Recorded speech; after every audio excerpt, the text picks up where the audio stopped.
Hey everybody. This is kind of a impromptu video. I wanted to do a little something kind of in response to something that happened to me recently. So, long story short, my dad got hit with a tech support scam. And it got me thinking that if you're really, technical or, you know, pretty good with computers, whatever you want to call it, that you might not know what to look for when it comes to tech support scam. So I thought it would be kind of an interesting experiment and hopefully helpful to some people to actually analyze a specific company, in this case, the one that scammed my father, to see what it is about them that's fishy.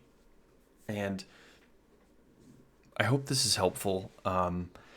It's like I said, I didn't put too much planning into this video, mostly because it's kind of caught me at a little bit of an emotional inflection point. But I did want to talk about it because I do think it's important. Um, Basically, the short version of what happened is this. My dad was having some issues with his computer. Specifically, he thought it was just behaving slowly. He did a Google search about something about slow computer, something like that. And one of the, I think it was one of the ads in the Google search results. So like, let's just try it.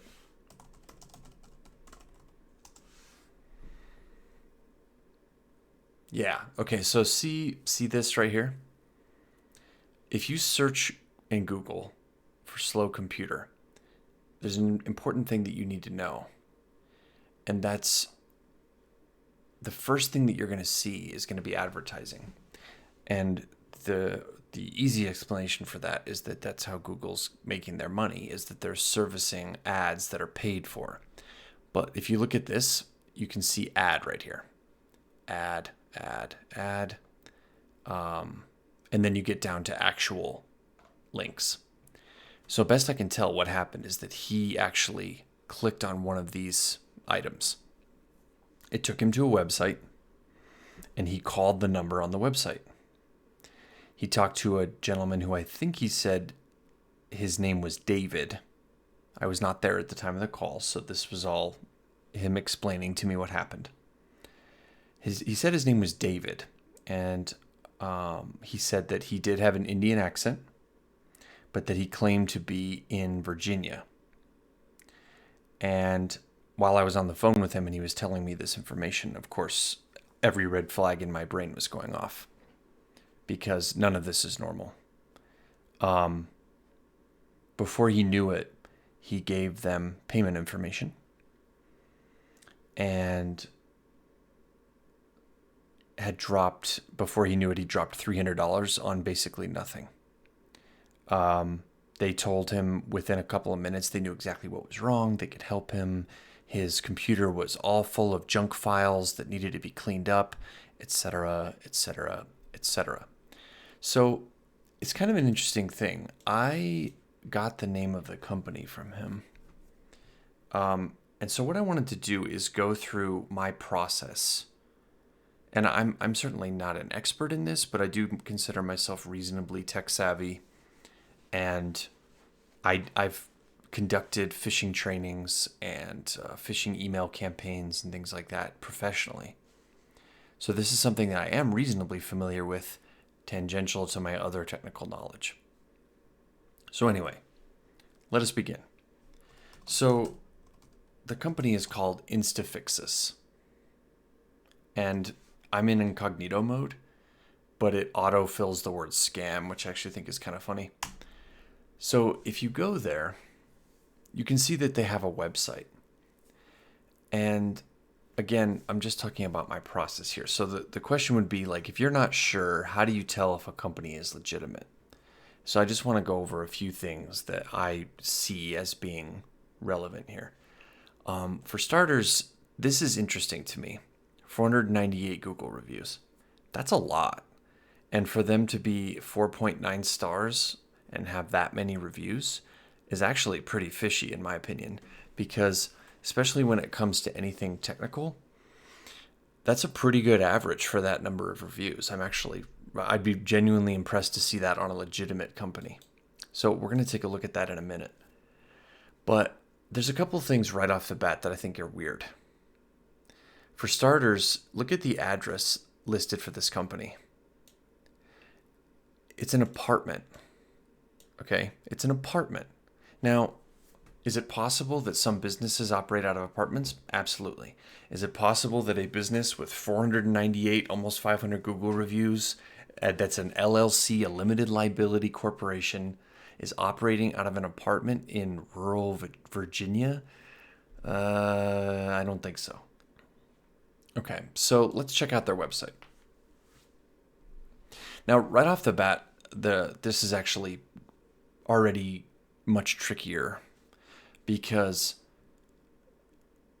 for starters, they've done a couple of things that I think that really lazy websites will skip over. For example, they have a valid SSL certificate that's properly installed on the site and has everything else they could possibly need, and you can do certificate is valid, and you can look, it's issued to them, it's issued by R3. So that's actually fairly convincing, and I was impressed to see that, and it just makes it all the more difficult to spot this kind of stuff. But when you come to this website, there's just a couple of really strange things. For starters, why is their website powered by Shopify? There's nothing wrong with Shopify. Lots of people I know use it, but it's an easy website builder tool specifically used for online stores like points of sale. And for them to have that, specific build or whatever you want to call it, I just think is very strange. It seems very quickly thrown together, is I guess what I'm trying to say. The second thing that really tipped me off is if you look at the wording of some of these, for starters, they're slightly out of focus. I don't know if you can tell that, but they're like a little pixelated. But it says, we are experts to fix all hardware and software diagnosis of laptop singular. Okay, so right there, poorly worded. Our technicians can fix your console device and you play with it. Okay. And then our technicians will give comprehensive fraud protection. I mean, that one's okay, I guess. Also, these testimonials, I mean, they could just make these up and add a name. It's nothing. The technician was very knowledgeable, patient, and helpful. I received help with online security threats that I was not aware of, and they helped solve them. So even if that's accurate, it's also another red flag. If somebody knocked on your door and told you that your house was about to fall down, would you go, oh gosh, well, what can you do for me? And they said, well, you can pay me $15,000 right now and I'll stop it. And you throw the money at them and then they do some dubious action and say, hey, I fixed it, you're all good. And then they walk away. That all seems weird, but when it happens on a computer, people just think it's normal. It was a big wake-up call, I have to say, personally, for me, for this to happen to my own father. But you can see, this website is very bare bones. I haven't looked into the Microsoft Partner Network ID yet. I don't know if that's accurate. I do know that their phone number is live because my dad actually called it. And when I discovered what was going on, I had him actually unplug his computer, and they immediately started calling him over and over and over again to try to get him back on the hook. So let's take a look at their About Us. So if you look at their vision, I thought this was weird. To be the leaders in the field through innovative engineering and true customer satisfaction. Moreover, to redefine the industry. It's just very strangely worded. I'm not sure why innovative engineering has anything to do with it. Our main objective is to ensure that each and every business enterprise should get the access of web technologies to reach out billions of people and to prospect them in this competitive world. It's worded like somebody wrote it who doesn't speak English as their first language, which isn't a crime, but it's a telltale sign that this website was thrown together very quickly and by somebody who didn't really care that much. But they did care enough to make it at least passable. The other thing I thought was odd about this was that they have the Shopify part of their store, I guess. They have these different services that are done a la carte, and you can pay them like directly. You know, it's a Shopify site, so you can actually pay for these directly. What I thought was interesting was that, you know, some of these are legitimate services, so I actually wonder what happens if you buy them. See, Avast is a real service, so I wonder, like, if you buy that, what happens? My best guess about that is that if you buy it, that they send you something illegitimate, and then you call them because it's not working, and then they log in and supposedly fix it, in quotations. That's just my guess about what would happen. I doubt it's a real subscription to Avast. It's probably more like a way to get you on the hook for their quote unquote tech support, so that you can they can do things like put a keylogger on your machine or get ransomware put on your machine or something. Like, I think a common example of this would be that somebody might say, you know, they might get into your machine trying to fix the install of this and say, wow, you know, you really have a lot of viruses. This is a lot worse than we thought. You know, if you pay us an additional $600, we'll clear those out and then get your antivirus installed. And what's really tricky about these is that when you don't have people that can intervene and say, hey, something's not right here, this may all seem like legitimate business to you, and that you may think, you may be tricked into thinking you're actually paying for a real service. I sort of discovered what happened to my own dad by accident. It was because of the questions I was asking, because I was very suspicious of what he was telling me. But if I hadn't asked specific questions, I may not have even known that he did this. He may have told me weeks later, oh yeah, by the way, I contracted this tech support company. All I can say is that spotting these companies is it is very difficult. I mean, I think this website is terrible, but it looks passable enough to people who don't, you know, work in the industry or don't look at scammy emails for several hours per day because they get blocked by a filter and you have to, you know, filter out false positives and things like that. So I 100% understand how people look at this and say, oh, okay, you know, this seems legitimate. But it's scary to me because, you know, having it hit closer to home, it can be really dangerous. And I was telling my dad as well, because his main concern was that he didn't want to bother me because I work in IT, to help him with some tech support issues of his own, because I work in IT. So, you know, he didn't want me to be doing that on my time off as well. So he tried to take care of it himself and ended up getting into more trouble. And that's really was a wake-up call for me, because what happened to him could definitely happen to somebody else. 95. Okay, so 9593, I'm sorry. 9572. So 9593.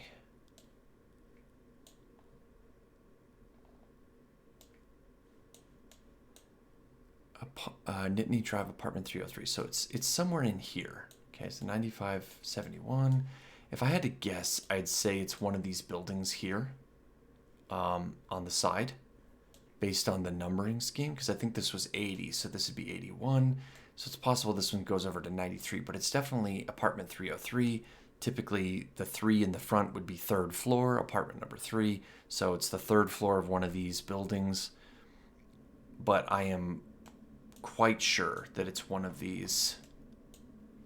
There it is. Look, see, 9593, apartment or floor 3. And it's probably just a front address, like I said. Like, I'm not saying that they run their business out of there. I know they don't. But they probably needed a U.S. address, you know, to appear legitimate. And that was actually another interesting thing that my dad said, was that I said, Dad, did this guy on the phone, did he have an accent? Did he seem like he was from outside the United States? Because that's a common theme, is that there's, if you, what's that guy's name? There's a YouTube channel that I'll put in the description of this video that might be interesting to you. And it's a guy who, it's Kit Boga. Kit Boga is a guy who does, who essentially scams scammers to waste their time so that they don't take advantage of somebody legitimately. And he takes it to some pretty crazy extremes, I have to say, which is, that's his prerogative. And I think it's some of them are pretty out there for sure, but I get what he's trying to do, which is to save somebody by taking up the time of one of these scammers. But anyway, they're most often in these large call centers, outside the United States. And what my dad said that I thought was really odd was that he said, yeah, he had an accent, but he said he's in Virginia. And I was thinking to myself at the time, oh, so you can just take his word for that and that's good enough for you? And it just seemed odd to me because, I feel like my dad's a reasonably discerning person. And in this specific instance, I feel like he really let his guard down, even though he's not really like that normally and doesn't usually let his guard down. So I just thought that was a strange thing for him to do, and it was very concerning to me, and it really has made me have to rethink, how much involvement I have in, trying to help him with day-to-day things and not taking for granted the fact that he doesn't have the knowledge and understanding that most people have, and he is in his 70s. And I think that that's obviously much more common than I first thought. So, again, this is one company. I think it's really a good case study, though, because it's not over the top, easy to spot, but it's also has a lot of red flags. And the last thing I really wanted to look at that I thought was incredibly relevant was this. Get back to this spot here. So the Google reviews is what I wanted to look at. These really jumped out at me. You can go to these and read them, but after reading them, it was like having a flashback to when my dad called me on the phone and told me what was going on. And you can see, like, even this last part, and so capable of dealing with older people who haven't been using computers for long but are still neophytes thanks to Mac and your company.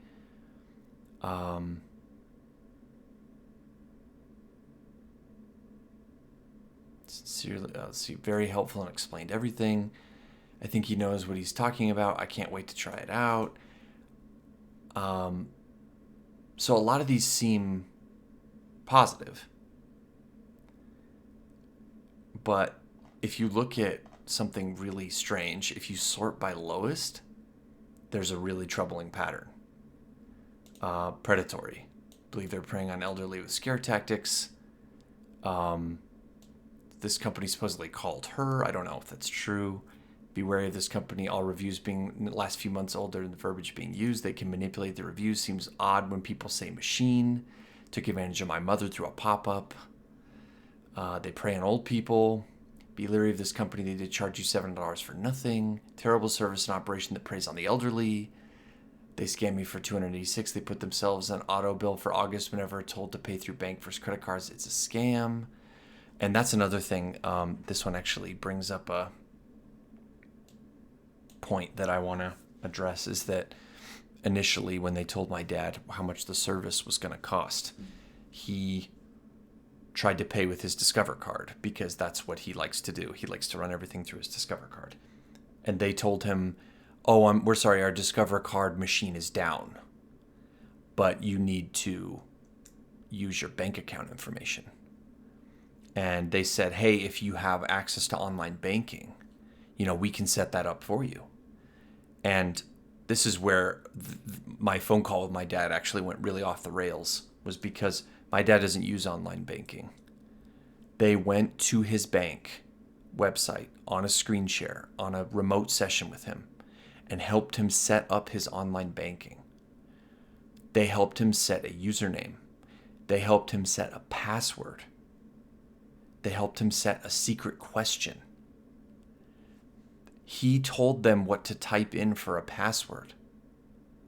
He gave them the keys to his financial well-being. And I was really surprised that he did that, but it was at that point that I knew I wasn't crazy. Because even a legitimate company would never, and I mean never, ever, help you set up online banking for a different company. I mean, if you're talking to the bank's customer service, maybe. But a random third-party company helping you set up your online banking to a bank that they're not associated with, there's so much wrong with that, I don't even know where to start. And it was a huge, huge shock to me to have that essentially show up on my doorstep, where my dad, this happened to him.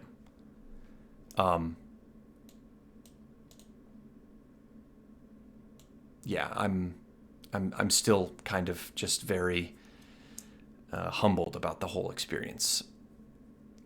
And a lot of these reviews, they're troubling to me. And I have some serious concerns about what's going on and this specific company. But really, this video is about companies as a whole, and to be wary of the number of companies out there. So I'm not sure if this is something that people would like from this video, but if anybody's interested in some very specific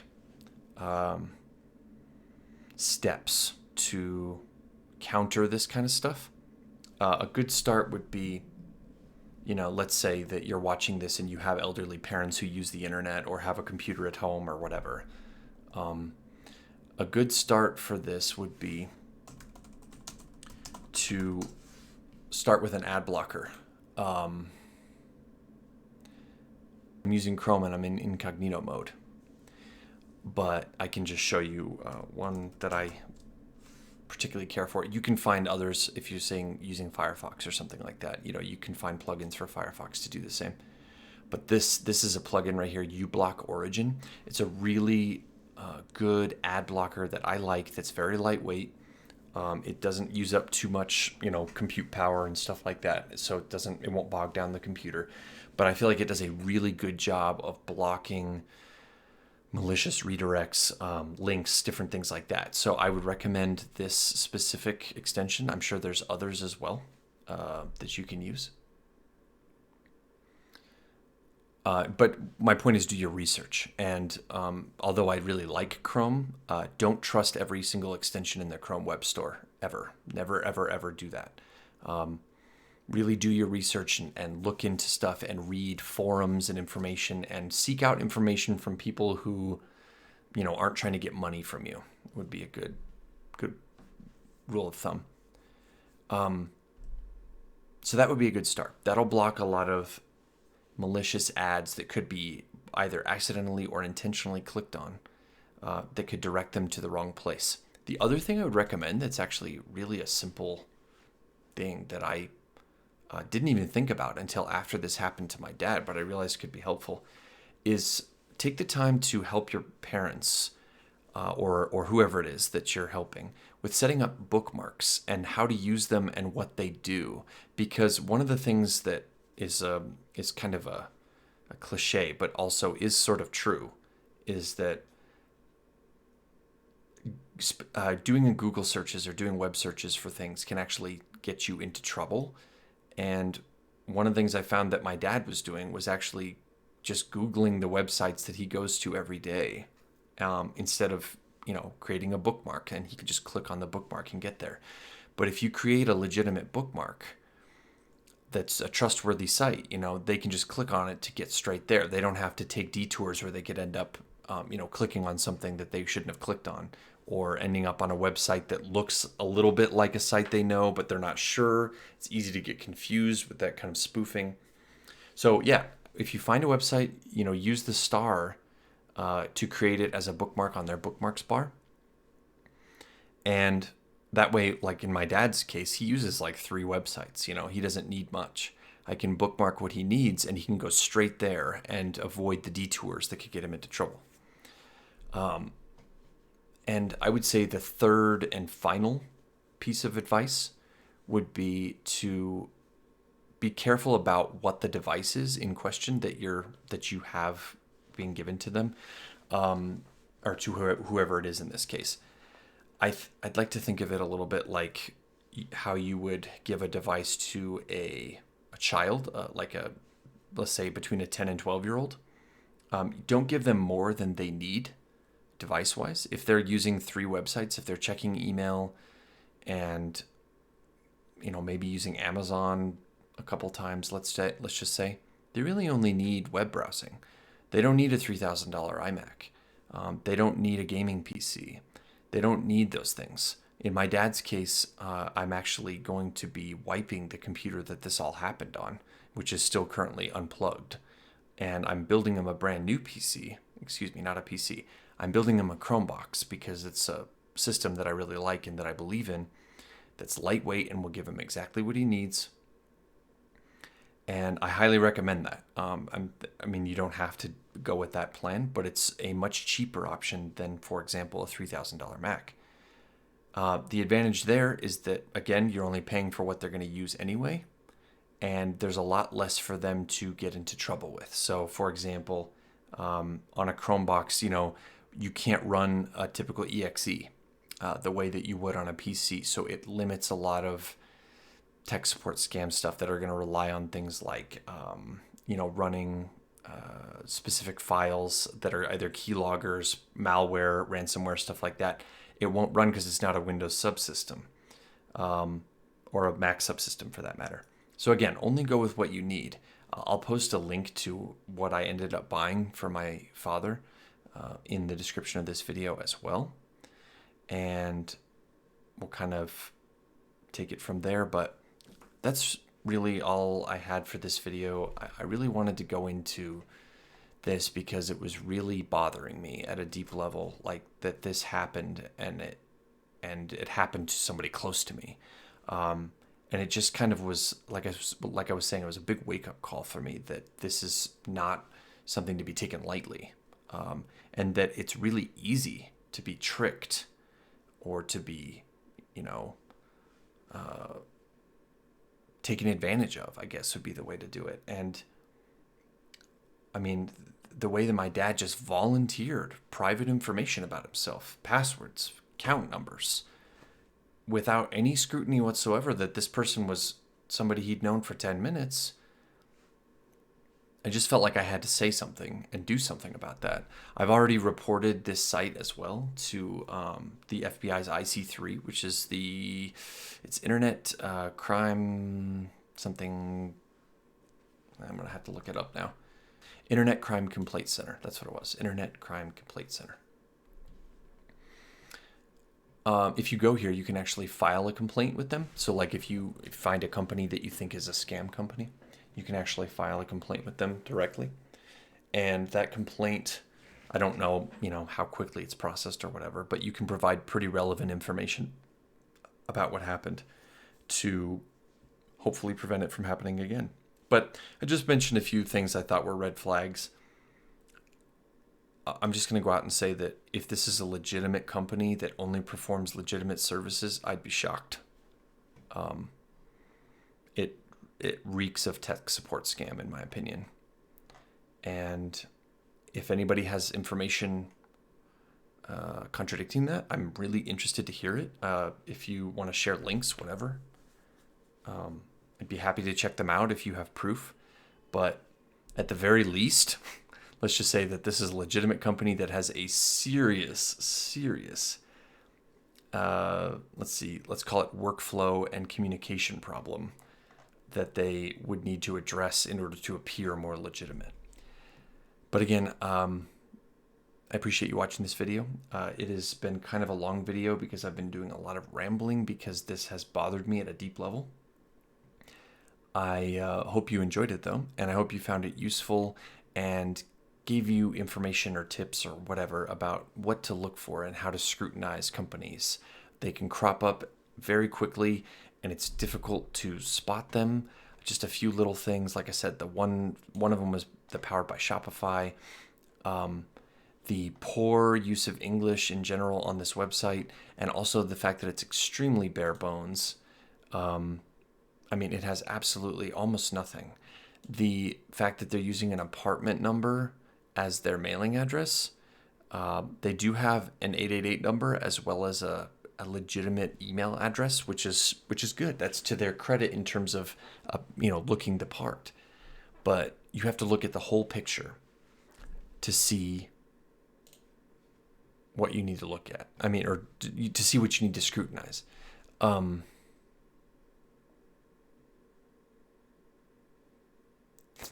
Let's see, antivirus sales and security solutions.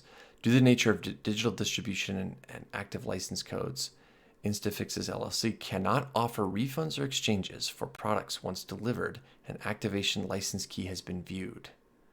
All licensing sales are final. Yeah.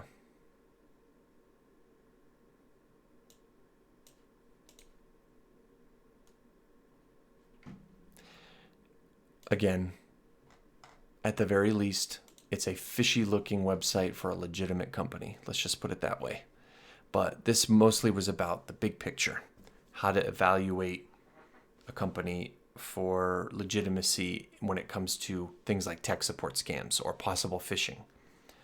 I will say one other thing that's very important, that when it comes to evaluating links like this, a possible scenario that might arise would be that you might find yourself with an email from a company that says, hey, we offer tech support. Please click here to find out more. Always, always, always stop and think before you do that and evaluate the fishiness of the email itself before you click any suspicious links. I didn't click to find this website. I found them by doing a Google search and just went to their regular website here. And again, it's a Powered by Shopify site, so it's actually just a regular Shopify domain site that's been set up by this company. So I felt confident doing that, but be very careful about links that you click, about things that you get to.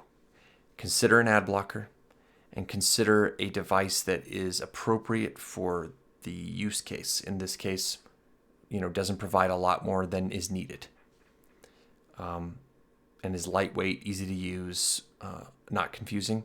And yeah, utilize those bookmarks. That's a big one that I've really thought of. So again, I hope this was helpful for you.